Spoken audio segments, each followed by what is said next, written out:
Hello viewers. So in last class we discussed about what is inductive effect and types of inductive effect.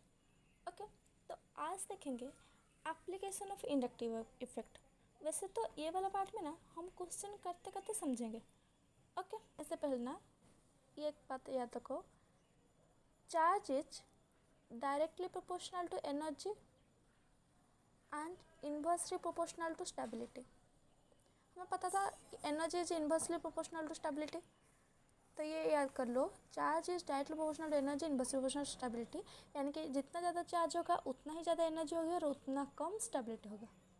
ठीक है, तो अब हम पहला एप्लीकेशन देखते हैं, stability of charge. Stability of charge. पहले जो स्टेबिलिटी ऑफ चार्ज में हम पहले देखते हैं कार्बोकैटायन के लिए. सही है, कार्बोकैटायन. एक क्वेश्चन से समझेंगे हम. जैसे मान लो मेरे पास कुछ ऐसा है, CH3 बॉन्ड CH2 प्लस और यहाँ पे मैं लेती हूँ सपोज CH3 प्लस. अब बताना है ये दोनों में से कौन ज़्यादा स्टेबल है. कैसे बताओगे? दोनों कार्बोकैटायन है. हम जब कुछ चीज़ का स्टेबिलिटी देखते हैं या एसिडिटी देखते हैं तो हम कंपेयर करते हैं ना. तो कंपेयर हम किसको करते हैं? जो सेम चीज़ होगा उसको तो इग्नोर मार के जो डिफरेंट होता है उससे हम कंपेयर करते हैं. सही है, तो देखो दोनों कार्बोकैटायन है, पॉजिटिव चार्ज है. ये स्टेबल कब होंगे?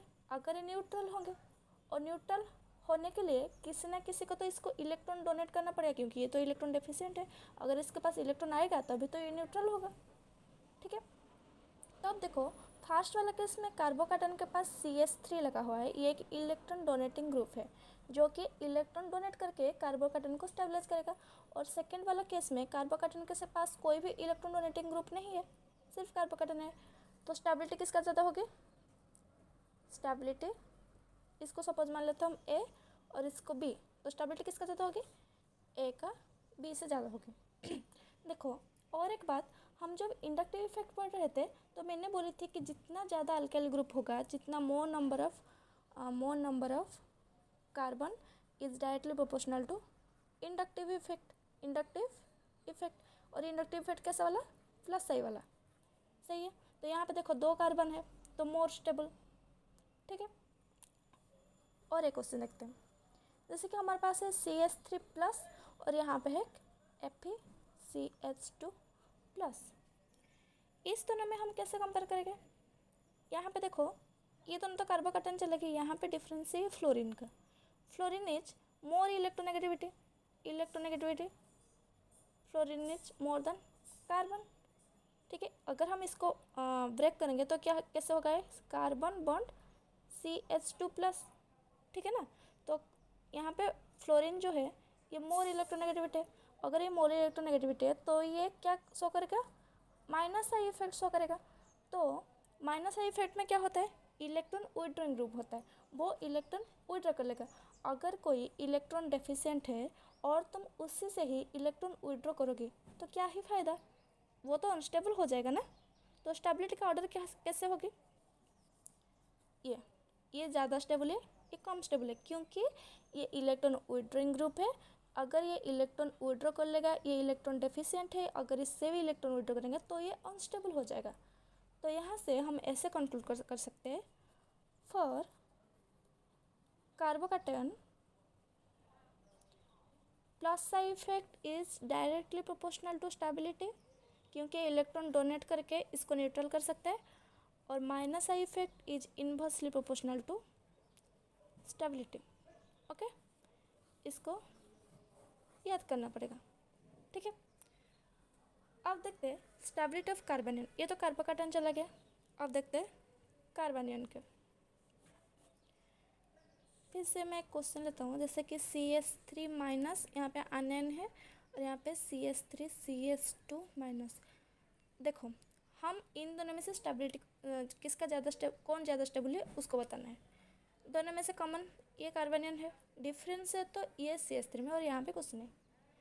तो बताओ कौन ज़्यादा स्टेबल होगा? यहाँ पे ना कार्बोनियन के पास CH3 जो कि इलेक्ट्रॉन डोनेटिंग ग्रुप है लगा हुआ है. मतलब अगर जो इलेक्ट्रॉन रिच है तुम उसको ज़्यादा रिच बना रहे हो तो कुछ फ़ायदा नहीं है, उसके ऊपर तो नेगेटिव चार्ज का डेंसिटी बढ़ जाएगा. तो और हमें पता है, यहाँ पे देखा था हम, charge is inversely proportional to stability. मगर अगर चार्ज इंक्रीज करेगा तो स्टेबिलिटी डिक्रीज करेगा। अगर ये इलेक्ट्रॉन दे देगा इसको तो इसके ऊपर नेगेटिव चार्ज अगर इंक्रीज करेगा तो स्टेबिलिटी डिक्रीज कर लेगा। सही है, तो इसका स्टेबिलिटी कैसे होगी? ऐसे। इसके पास कुछ लगा नहीं है ना, मगर ये इसको ज़्यादा अनस्टेबलाइज कर देगा। ठीक है।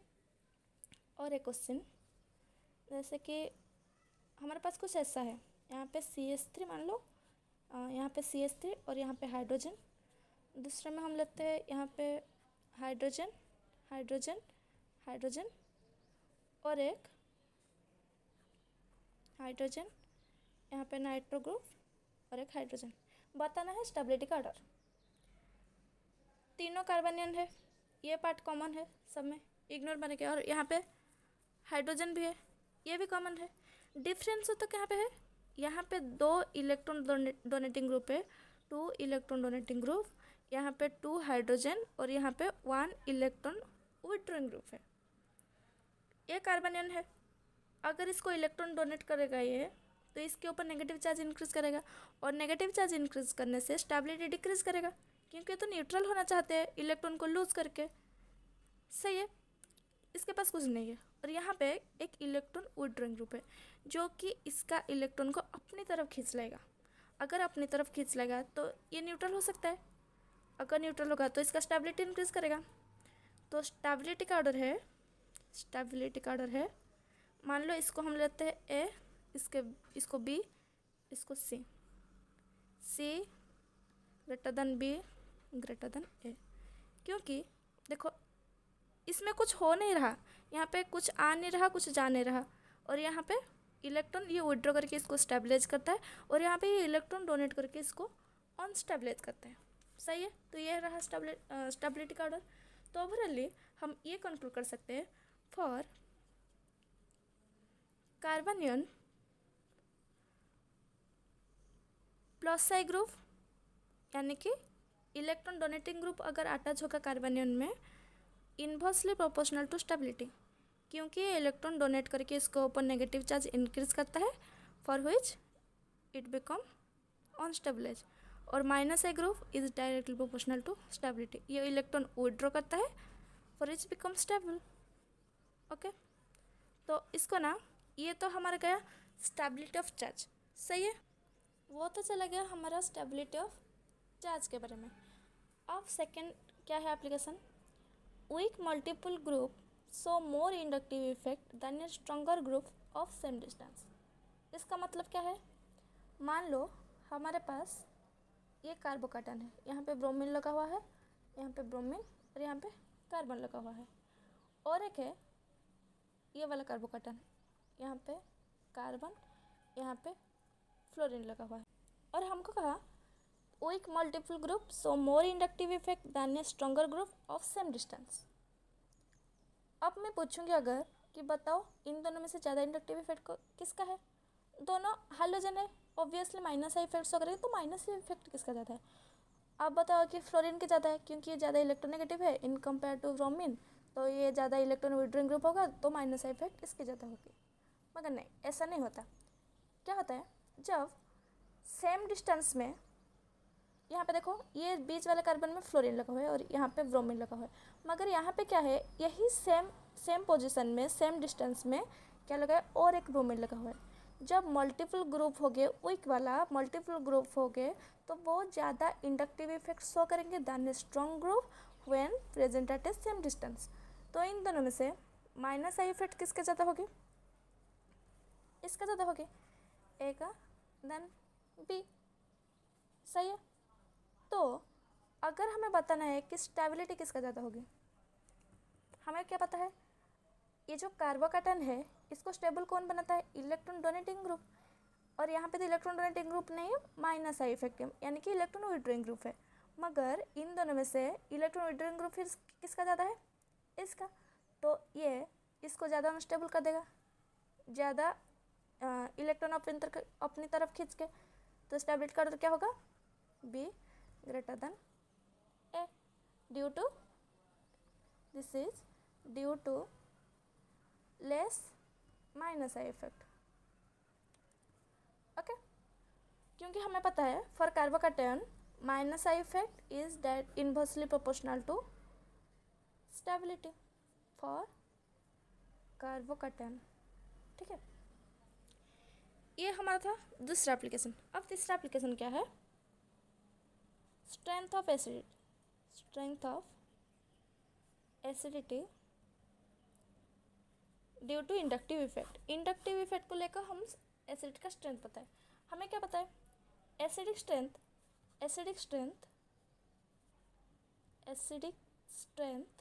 Is directly proportional to tendency to donate H plus ion. जो जितना ज़्यादा H प्लस आयन को डोनेट कर सकते हैं उसका एसिडिक स्ट्रेंथ उतना ही ज़्यादा इंक्रीज करेगा। सपोज मान लो मैं एक एसिड ली हूँ HA, ये डिसोसिएट होकर क्या बनेगा? H plus plus A minus.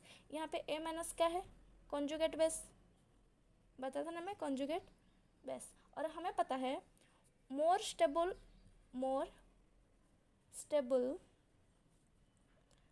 conjugate base more will be the acidity। ऐसा नहीं लिखना चाहता है, यहाँ पे प्रोपोर्शनलिटी नहीं देना चाहिए। यहाँ पे अगर ऐसा लगा होगा कि कॉन्जुगेट बेस अगर ज़्यादा स्टेबल होगा तो एसिडिटी भी ज़्यादा इसका एसिडिटी इंक्रीज करेगी। सही है।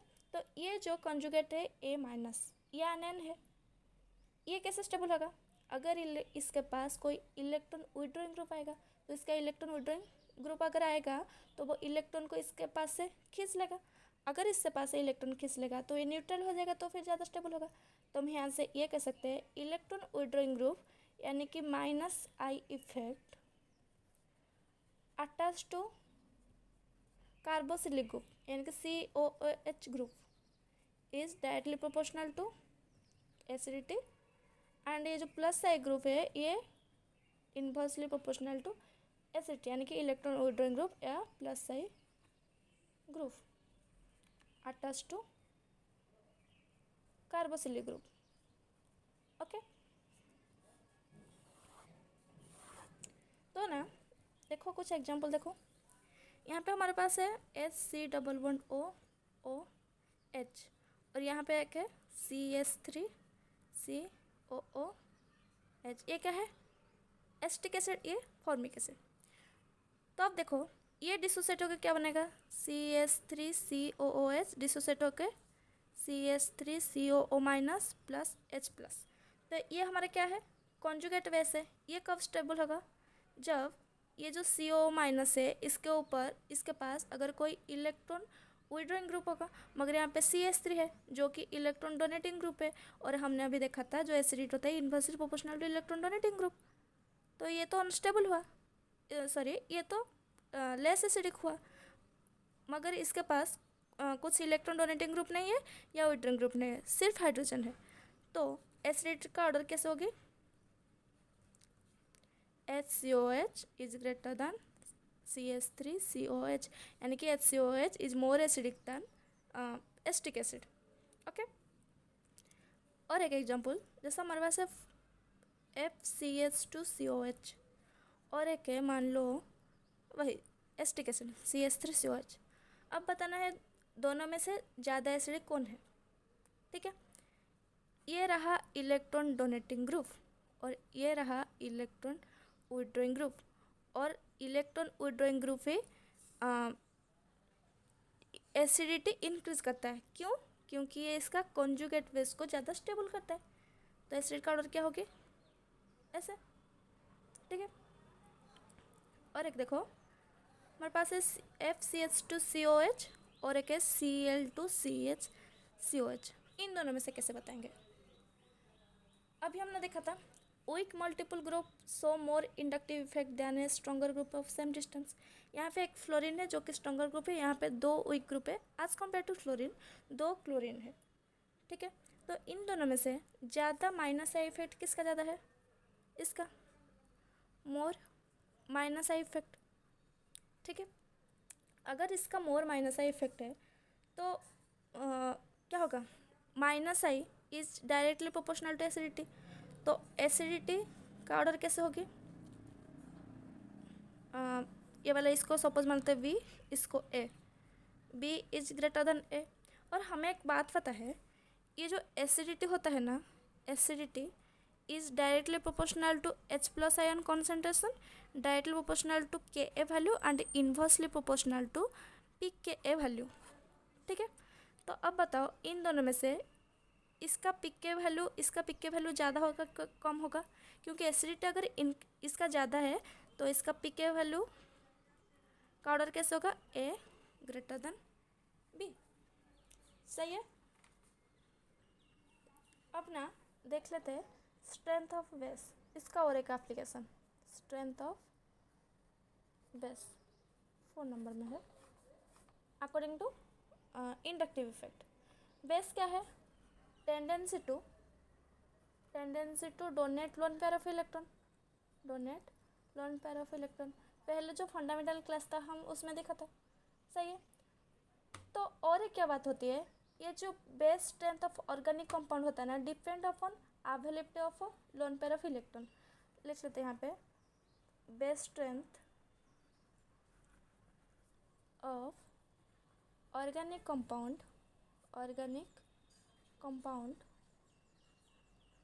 डिपेंड्स अपॉन availability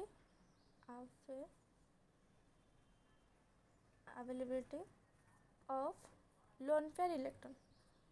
ठीक है। तो और अगर एक सिस्टम है, हम उसके पास अगर इलेक्ट्रॉन डोनेट, एक एग्जांपल लेकर देखती हूँ। यहाँ पे सपोज है CH3NH2 है और यहाँ पे है FNH2 है। सपोज मान लो ऐसे कोई कंपाउंड है, तो बताओ इन दोनों में से नाइट्रोजन के ऊपर लोन पेयर इलेक्ट्रॉन का अवेलेबिलिटी किस में ज़्यादा होगी? यहाँ पे इलेक्ट्रॉन डोनेटिंग ग्रुप है और यहाँ पे इलेक्ट्रॉन विड्रॉइंग ग्रुप है। ऑब्वियसली इलेक्ट्रॉन डोनेटिंग ग्रुप, क्योंकि इलेक्ट्रॉन डोनेट करके नाइट्रोजन के ऊपर लोन पेयर को इंक्रीज कर सकता है। तो यहाँ से हमें ये कंक्लूजन निकल सकते हैं, electron withdrawing group is inversely proportional to basicity and electron donating group is directly proportional to basicity. ठीक है। तो अगर हम कोई एग्जाम्पल लेंगे, जैसे कि मान लो CH3NH2, यहाँ पे C2H5NH2, इन दोनों में से बताना है ज़्यादा वैसे कौन सा है। यहाँ पे मोर नंबर ऑफ कार्बन है, यहाँ पे 2 कार्बन है, यहाँ पे 1 कार्बन है। तो यहाँ पे ज़्यादा मोर number of plus I effect है। और ये जो इलेक्ट्रॉन डोनेटिंग ग्रुप है डायरेक्टली प्रोपोर्शनल टू बेसिसिटी, अगर ये इसके ऊपर ज़्यादा प्लस आई इफेक्ट है, यानी कि ज़्यादा इलेक्ट्रॉन डोनेटिंग ग्रुप है, तो ये ज़्यादा इलेक्ट्रॉन डोनेट कर सकता है नाइट्रोजन को। तो नाइट्रोजन के ऊपर लोन पेयर अवेलेबल रहेगा, तो ईजी होगा इसको लोन पेयर इलेक्ट्रॉन डोनेट करने के लिए। तो बेसिसिटी का ऑर्डर क्या होगा? ऐसा। सही है। अब ना कुछ क्वेश्चन कर लेते हैं, आपको बताना है स्टेबिलिटी ऑर्डर इन दोनों में से। ठीक है, पहले इसका देखते हैं। यहाँ पे देखो, ये जो कार्बोकैटन है, ये किस तरह का कार्बोकैटन है? 1 डिग्री यानी कि प्राइमरी, और ये टर्शियरी और ये सेकेंडरी। क्यों? क्योंकि ये 2 कार्बन के साथ जुड़ा हुआ है, ये 3 कार्बन के साथ जुड़ा हुआ है और ये 1 कार्बन के साथ जुड़ा हुआ है। तो इस कार्बोकैटन को दोनों तरफ से इलेक्ट्रॉन डोनेट हो सकता है, इसको 3 तरफ से इलेक्ट्रॉन डोनेट हो सकता है और इसको एक ही तरफ से इलेक्ट्रॉन डोनेट हो सकता है। और हमें क्या पता है? Electron donating group is directly proportional to stability. किस में? In case of carbocation. तो स्टेबिलिटी का ऑर्डर कैसे होगा? कार्बोकैटन स्टेबिलिटी का ऑर्डर कैसे होगा? स्टेबिलिटी का ऑर्डर होगा, मान लो एक को C, इसको B और इसको A। B क्योंकि ये टर्शियरी है, और इसके बाद C और इसके बाद A। और एक देखो, कार्बोकैटन का स्टेबिलिटी का ऑर्डर भी यही होता है, टर्शियरी, सेकेंडरी और प्राइमरी। और हमें पता है प्लस आई इफेक्ट और कार्बोकैटन, इन दोनों का स्टेबिलिटी का ऑर्डर यही होता है। ठीक है। और एक हमारे पास है CH3+ और CH2+, यहाँ पे ड्यूटेरियम 1 है, यहाँ पे 2 है, यहाँ पे 3 है। हमें क्या पता है? जो प्लस आई इफेक्ट है, पहले तो आता है ट्राइटियम, इसके बाद ड्यूटेरियम, इसके बाद हाइड्रोजन। यहाँ पे हाइड्रोजन है, ड्यूटेरियम नहीं है। यहाँ पे 3 ड्यूटेरियम, यहाँ पे 2 ड्यूटेरियम, यहाँ पे 1 ड्यूटेरियम। मतलब यहाँ पे ज़्यादा इलेक्ट्रॉन डोनेटिंग ग्रुप है। अगर ज़्यादा इलेक्ट्रॉन डोनेटिंग ग्रुप है तो ये D3 हुई, ये कार्बोकैटन को ज़्यादा स्टेबल बनाएगा। तो स्टेबिलिटी का ऑर्डर कैसे होगा? पहले तो D, इसके बाद C, इसके बाद B, इसके बाद ए, क्योंकि यहाँ पे कुछ ड्यूटेरियम ट्राइटियम कुछ नहीं लगा हुआ है, सिर्फ हाइड्रोजन है और हाइड्रोजन का plus side effect is less than deuterium. सही है। इसमें बताना है मोर एसिडिक स्ट्रेंथ। पहले तो हमें बताना है ये चारों में से इलेक्ट्रोनेगेटिव कौन किसका ज़्यादा है। इसका ज़्यादा है इलेक्ट्रोनेगेटिव। हमें क्या पता है, acidic strength is directly proportional two electron withdrawing group. और इलेक्ट्रॉन विड्रॉइंग ग्रुप किसका ज़्यादा होता है, जिसका इलेक्ट्रोनेगेटिव ज़्यादा होता है। और इसका इलेक्ट्रोनेगेटिव ज़्यादा है क्योंकि इसका due to angle strain and S character, so it is more electron withdrawing group, more acidic. इसके बाद ये होगा, इसके बाद ये, इसके बाद ये।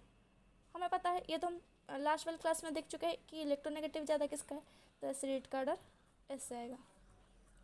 ये है आखिरी क्वेश्चन। इसमें हमको दिखाना है कि एसिडिक स्ट्रेंथ किसका ज़्यादा है। कैसे देखेंगे, देखो ये वाला जो कार्बन है इसका हाइब्रिडेशन क्या है, sp2 1 2 3। ये तो पाई बॉन्ड, हम इसको काउंट नहीं करते। ये वाला कार्बन का एसिडिक स्ट्रेंथ हाइब्रिडेशन क्या है, देखो 1 2 3। यहाँ पे तो एक हाइड्रोजन बॉन्ड ही होगा ना, इसका है sp3। हमें क्या पता है, इलेक्ट्रोनेगेटिविटी का ज़्यादा किस में होगी, sp2 than sp3 due to percent of s character is more in sp2। So then COH is group attach to more electronegative group. और मोर इलेक्ट्रोनेगेटिव ग्रुप मतलब मोर इलेक्ट्रोविड्रॉइंग ग्रुप, मोर इलेक्ट्रोविड्रॉइंग ग्रुप मतलब more minus I effect. तो minus I effect हमें पता है, minus I effect is directly proportional to acidity.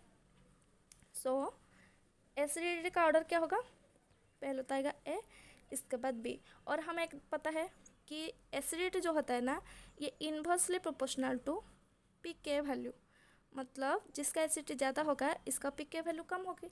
इसलिए इसका pK value है 4.2 और इसका pK वैल्यू है 4.87। तो this is all about application of inductive effect.